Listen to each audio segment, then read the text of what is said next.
Today I'd like to tell you a little bit about vegetable gardening. Well, you may ask, what's new about that? Nothing big there. Well, you'd be amazed. We've been getting tons of questions and lots of inquiries at the Extension office on vegetable gardening, on fruits, herbs, folks wanting to grow their own produce to try to help feed their family. I don't know if it's a sign of the economy and what's happening today, but it is certainly a growing trend, and we're seeing lots of information. We're getting lots of requests for information. The USDA reports that nearly half of all American families are involved in vegetable gardening in some way or another. Now that may be anything from a couple of tomatoes in a container on the patio all the way out to a full-blown vegetable garden. So it really just depends on the person. Now as far as benefits, there are a lot of great benefits of growing your own vegetables. Things like they're readily available. You know it's fresh, it's right there in your backyard or in your garden close to your house, so it's easily accessible. It's also really economical. You get a great return on growing your own vegetables there at your own home. More flavorful, you can grow the varieties that you want. Those are just a few of the things to think about. Also, it's estimated that for every dollar you spend on vegetables, as far as seeds, fertilizer, lime, the things that go into growing vegetables, you get about an $8 return on every dollar invested. The key with growing vegetables is to begin with a plan, begin with the end in mind. Don't make the mistake of going to the garden center or the feed and seed store and buying vegetable seeds on a whim. You want to be sure that you have a plan as to how you're going to go about it, how you're going to incorporate those vegetables into your garden, and you want to be sure you have enough time to do it. A vegetable garden is not a real minimal job. It takes a lot of work depending on the types of vegetables that you select, as well as the size of your garden. So you always want to decide how many of each crop you're going to grow, what crops your family likes or are going to eat a lot of. Maybe those things that maybe just one or two people in your family like, so you don't need as many of those. But you definitely want to think about that when you get started in the vegetable garden. Most beginning gardeners plant way too much. Squash is a good example. Folks get carried away with squash. Then they have to make squash casserole and squash gumbo and all this other stuff that people get tired of eating. So be careful that you don't overplant. Things like squash produce a lot. Cucumbers produce tons if you have success. Whereas something like okra doesn't produce as much and it has to be harvested more often. So be sure to plan accordingly so that you don't get carried away. When we talk about vegetable gardening, you want to pick the right spot for your garden. It's very, very important.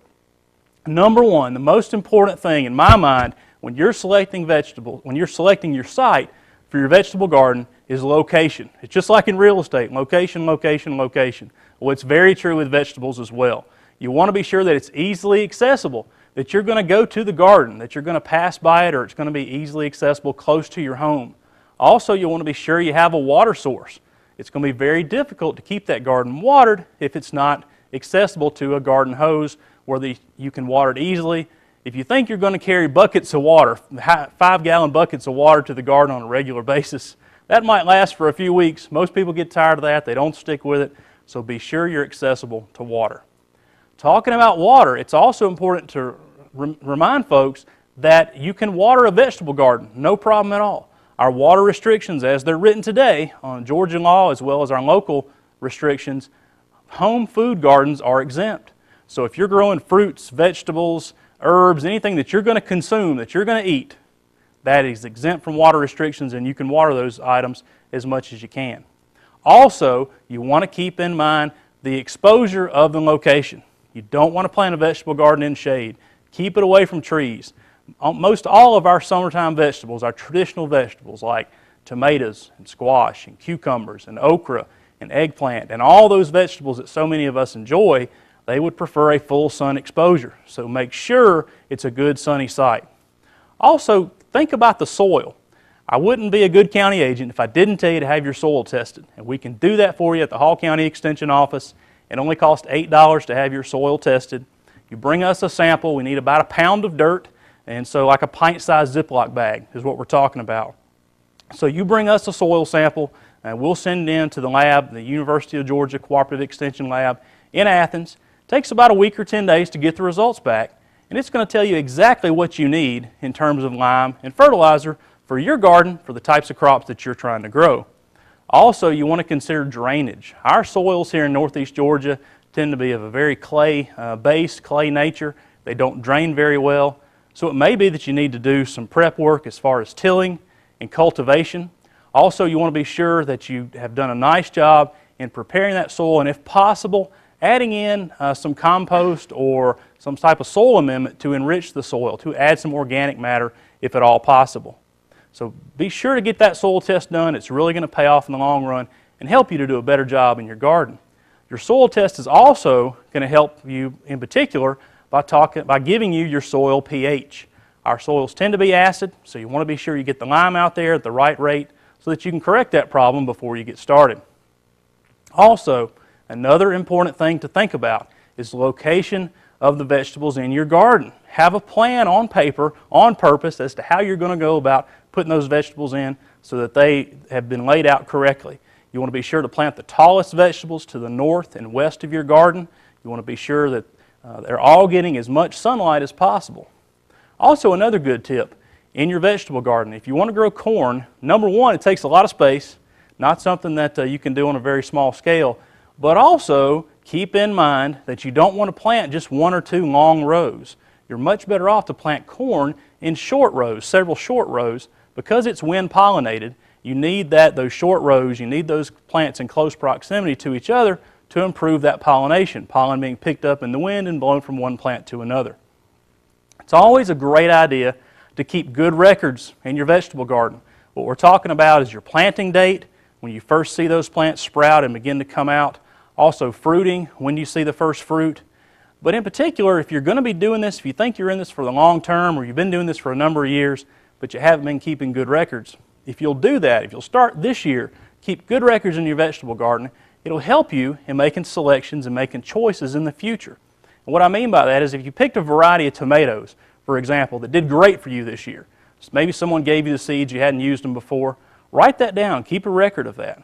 Also, if something does particularly poorly for you, if you plant a particular variety or a vegetable that has lots of disease problems, that the aphids really liked, or that had powdery mildew or had some issue, keep a record of that. You don't want to repeat that mistake. Also, it's a great idea to keep track of temperatures, and temperature in terms of air temperature and soil temperature, and of course keep track of rainfall so that you can track how those vegetables performed over time. Good quality soil really is the key component to having success in the vegetable garden. And one way to build soil over time is through addition of organic matter. Now you can add compost and you can add other soil amendments, but a real easy thing you can do that's going to add nutrition and organic matter to the soil is a process called green manuring. And all we're talking about here is growing cover crops.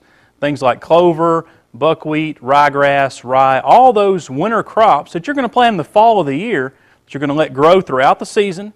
And then come late winter, early spring, you're going to incorporate, you're going to till those crops in, and that's going to add organic matter. In particular, it's going to add nitrogen to the soil.